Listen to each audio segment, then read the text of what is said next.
Great.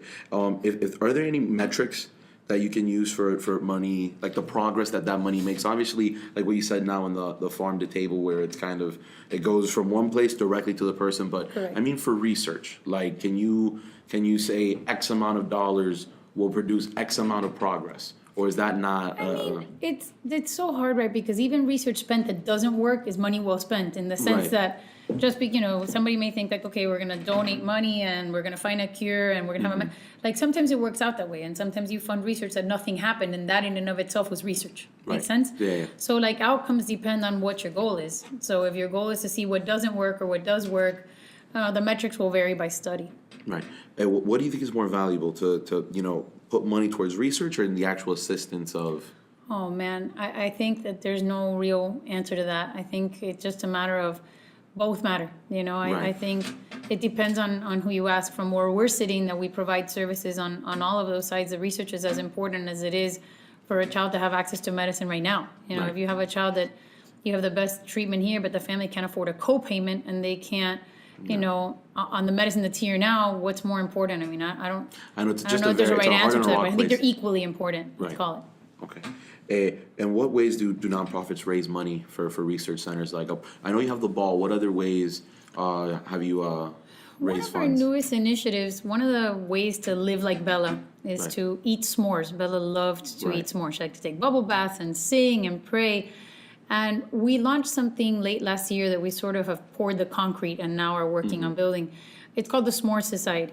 It's a program where you can live s'more, love s'more, and give s'more. Okay. And it's a Is it program. like for some more? It's to raise some more money. Small. Oh, Right? all right. I like Some that. more I money. like that. Yeah. The idea is something that we all do every day, which is what do you do every day in the morning? Drink un cafecito. 100%. Actually, today's 3:05, and somebody Today is said- 3:05 day. 3:05, What? right? It's 3:05 day. It's like espumita day. Yeah. So for the cost of a cup of coffee, right, which a colada is about $2. Mm-hmm. Yeah. And, like, I mean, if you're going to really get a good cola, it's $2. You can get it for $1. listen, you yeah. can't even go to Starbucks. The cheapest cup of coffee at Starbucks is like, I don't know. $4. See, $4. See, You could just get a regular drip, and I mean, and it's still, I think it's like $2.19. Starbucks It is is awesome. too, like, It's not like an $19.99. ad, Yeah, but yeah. the point is, the idea was to create a program where you donate $2 a day to Mm-hmm. the foundation, something that's manageable for many people. Right. And so you donate $60 a month to the foundation, and it's funds that come directly in to the foundation and go right back to children Mm-hmm. who are battling cancer.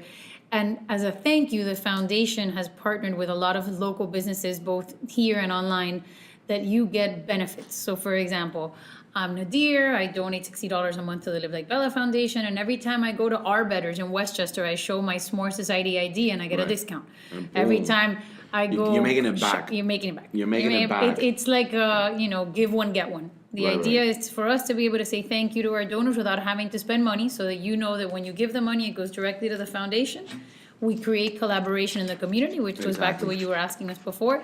So the program is awesome. Check it out, smoresociety.org, or when you go to livelikebella.org, you can click look S'more through. Society, and it has all the so information. how but do it's an you awesome how do you go program. about getting sponsors? I mean, we have Monica Diaz, who's our director of community partnerships, who's awesome. I mean, she works directly with a lot of our corporate partners in the community. Really, all of us. I mean, all of us on the team have leveraged opportunities, and we have a great board of directors who has a lot of great contacts, who they turn to their friends and their colleagues in the industry and say, hey, we all have to come together. So I think our team, our board of directors, and word of mouth. So if you're a sponsor, okay, make sure you get at Nicole. We need to put you on the Smore Society, guys. So S'more Society is awesome. It's awesome. All right. So apart from that, are there any other benefits about joining the Smore Society? I mean, look, I think your real benefit there comes from knowing that you've made an impact. For sure. Right?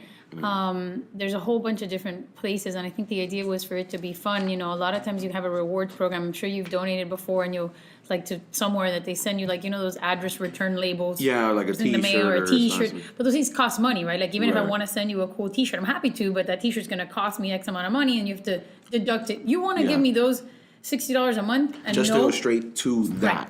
But it allows me to say thank you, because saying thank you is one of the most important things that can come out of our mouth every day is gratitude and thanks. We can have partnerships to say thank you to you, and you say, you know what, not only am I helping kids with cancer, but every time I go to Lincoln Beard Brewing, and I get a discount on my beer if you're over 21. Yeah, no, for sure, for that if you're over ID. 21, just disclaimer.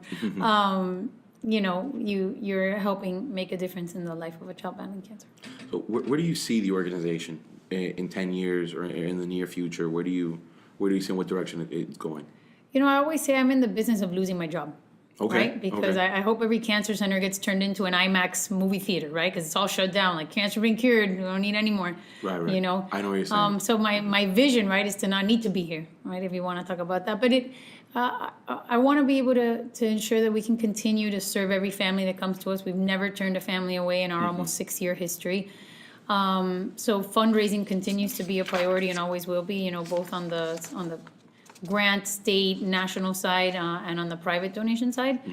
And in terms of program services, I'm really excited. All of us are very excited about taking an opportunity to create support for siblings of children who are battling Right, cancer. because Reina, Reina's Bella's little sister. She's starting high school. She's going to Lourdes in the fall. Okay.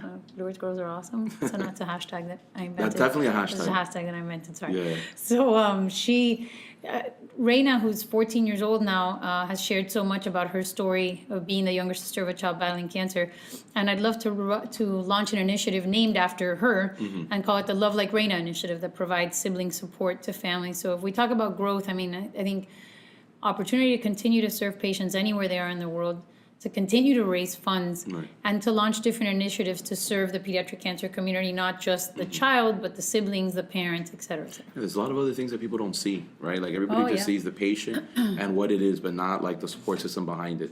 Well, it's hard, right? And I think that unintentionally, sometimes siblings have to take a back seat for a minute while their sister or brother's being treated because they're Older or requiring more younger, attention. And regardless, kids, especially who are young, might not understand that. You know, Yeah, so especially when you're young like that. right, when you're young. So I think that our hope is to provide support to siblings as well.